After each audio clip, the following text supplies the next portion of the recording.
ओम शांति। मैं संपूर्ण पवित्र आत्मा हूँ। मेरे मस्तक से पवित्रता का तेज प्रकाशित हो रहा है। संपूर्ण पवित्रता के वाइब्रेशन मुझसे फैलते जा रहे हैं। और चारों ओर पवित्र वातावरण बनता जा रहा है। 29/10/2022 के महावाक्य हैं। मीठे बच्चे, हीरे जैसा जीवन बनाने वाले बाप को बहुत खुशी खुशी से याद करो तो जंक निकल जाएगी। प्रश्न है, माला का दाना कौन बनेंगे, उसका पुरुषार्थ क्या है? उत्तर है, माला का दाना वही बनेंगे जिसे अंत में कुछ भी याद न पड़े। ऐसे बच्चे जो कर्मातीत अवस्था को पाएंगे वही माला का दाना बनेंगे। कोई बहुत धनवान है, अनेक कारखाने आदि हैं, तो वह सब भूलना पड़े। किसी में भी ममत्व न रहे, मेरा मेरा न हो। बस यह भाई आत्मा, यही रूहानी कनेक्शन है और कोई कनेक्शन नहीं। ऐसे रूहानी कनेक्शन रखने वाले, सब कुछ भूलने वाले बच्चे ही माला में आ सकते हैं। ओम शांति। रूहानी बाप रूहानी बच्चों को समझाते, यह तो जरूर पक्का निश्चय हो गया होगा कि हम आत्मा हैं और परमात्मा बाप के बच्चे हैं, तो सभी ब्रदर्स है। ब्रदर्स को बाप ने डायरेक्शन दिया है कि मुझ पतित पावन बाप को याद करो। तो याद करते हो या बुद्धि का योग कहाँ और जगह भटकता है? माया भटकाएगी जरूर, न चाहते हुए भी तुम्हारी बुद्धि कहाँ न कहाँ भागती रहेगी। बच्चों के अंदर चलना चाहिए कि बाबा ने हमको सृष्टि चक्र का ज्ञान दिया है। 84 जन्मों की कहानी पढ़ाई है। यह 84 का चक्र पूरा हुआ, अब हम फिर से घर जाते हैं। यह भी ज्ञान है और बाप को याद करो, यह है विज्ञान। यह पारलौकिक बाप सम्मुख बैठ करके समझाते। बच्चों में परम धाम से तुम बच्चों के पास आया हूँ। ड्रामा के प्लान अनुसार क्यों आया हूँ? तुमको वापस ले जाने के लिए। अभी तुम पतित विकारी बन गए हो, जन्म जन्मांतर विकार से ही पैदा हुए हो, इसलिए भ्रष्टाचारी कहा जाता। तो हम भ्रष्टाचारी से श्रेष्ठाचारी कैसे बने? यह बाप समझाते, बच्चे मुझे याद करो तो पवित्र श्रेष्ठाचारी बन जाएंगे। ऐसे नहीं कि धंधा धोरी नहीं कर सकते। बच्चे बाप से पूछते, बाबा माला का दाना कौन बनेंगे? बच्चे माला का दाना वही बनेंगे जो कर्मातीत अवस्था को पाएंगे, जिसको अंत में कुछ भी याद न पड़े। कोई बहुत धनवान है, अनेक कारखाने हैं, तो वह सब भूलना पड़े। तुम्हारे पास तो कुछ भी नहीं है।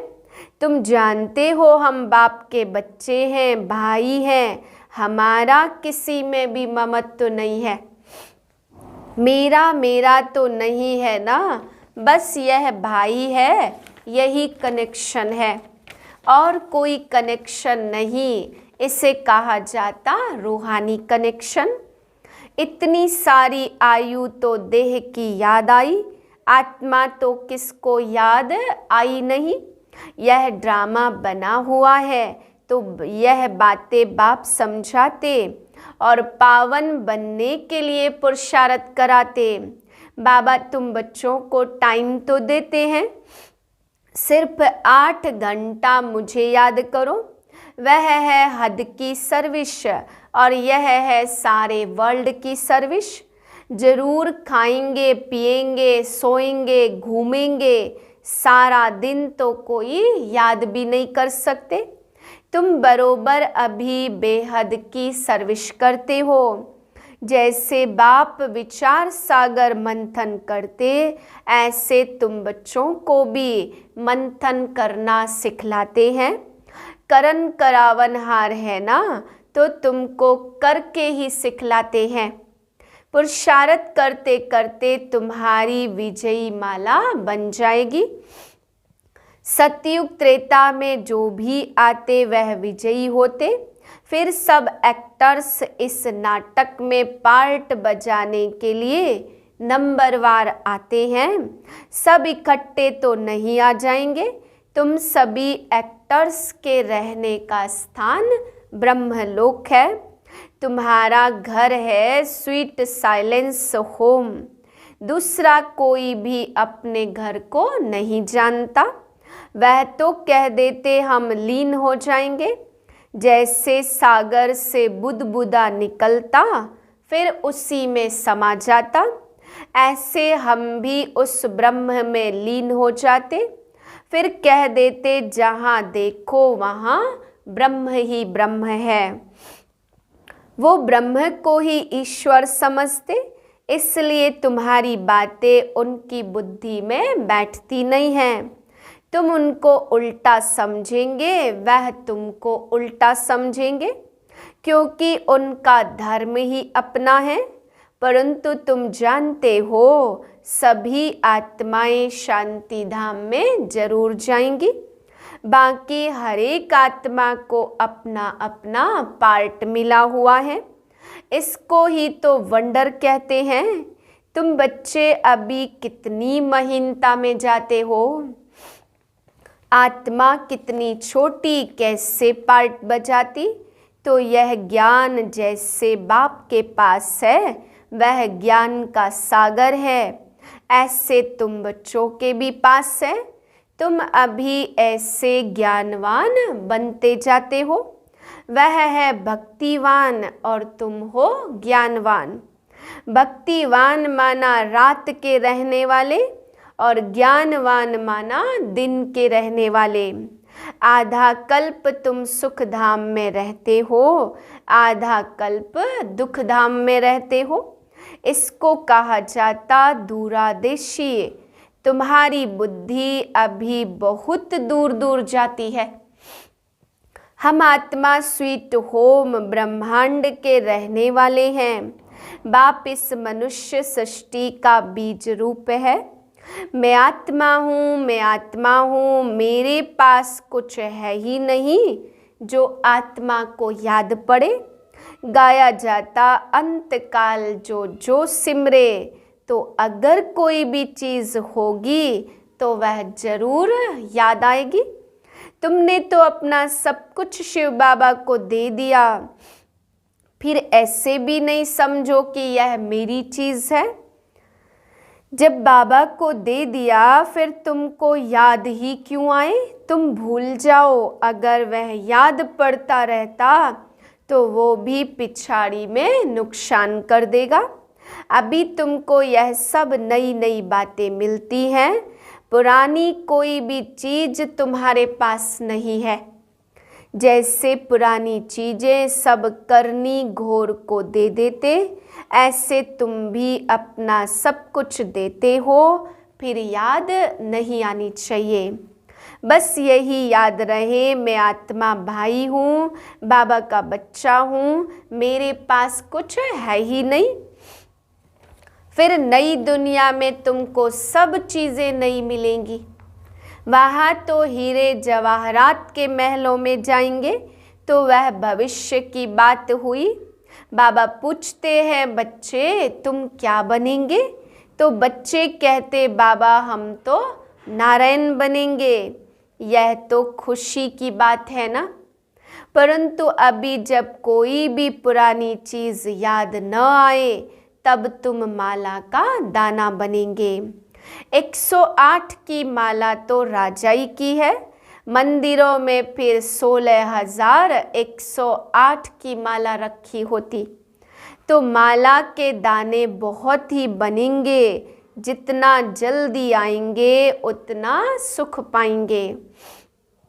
जो पीछे आते उन्होंने इतना सुख नहीं पाया, उनके लिए थोड़ा टाइम सुख है तो दुख भी कम ही पाएंगे। तो बाबा कहते बच्चे यह ख्याल रखो कि पिछाड़ी में कुछ भी याद न आए। जो अर्पण किया हुआ है वह भी याद नहीं आना चाहिए। बाप कहते मैं ऐसी कोई चीज़ नहीं लेता हूँ जो रह जावे और उसका वहाँ फिर भर कर देना पड़े, क्योंकि मैं गरीब निवाज हूँ। कई है जो देख करके फिर जब कोई कारण से भागंती हो जाते तो मांगने लग पड़ते हैं। माया उनको एकदम डस लेती, नहीं तो कहते चाहे मारो चाहे प्यार करो, यह मस्ताना तुम्हारा दर कभी नहीं छोड़ेगा, यह कभी नहीं भूलेगा। तुम बच्चे यहाँ नर से नारायण बनने के लिए आए हो। तुमको कितना बड़ा वर्षा मिलता, फिर यह क्यों कहते हो कि हम देते हैं? तुम तो लेते हो ना। कौन कहता है तुम कुछ दो? बाकी कोई एक पैसा देंगे तो वहाँ उसके लिए महल मिल जाएगा।